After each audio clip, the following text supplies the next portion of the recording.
ਅੱਜ 12 ਘੰਟੇ ਦੀ ਸ਼ਿਫਟ ਲਾ ਕੇ ਆਇਆ। ਜਿਸਮ ਦਰਦ ਨਾਲ ਚੂਰ ਸੀ। ਭੁੱਖ ਵੀ ਨਹੀਂ ਲੱਗੀ, ਬਿਨਾਂ ਰੋਟੀ ਖਾਦੇ ਹੀ ਸੋ ਗਿਆ।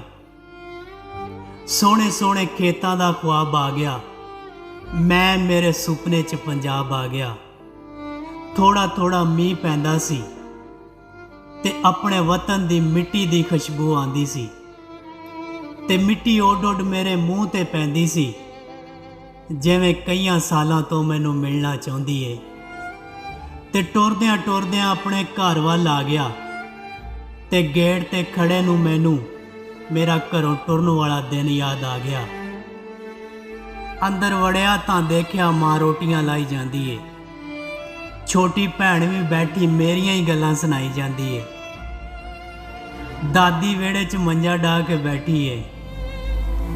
ताई भी घर दे पोचे मार के काम नबेड़ के बैठी है। बापू नजर नहीं आया, चल खेत गया होना। पुत्त मेरा डालरां च खेड़दा, इसे हौसले च फिरदा होना। फोन दा अलार्म वज्जिया, मेरियां अखां च पानी सी। पिंड ऐश बहुत की थी, चाहे उमर न्याणी सी, चाहे उमर न्याणी।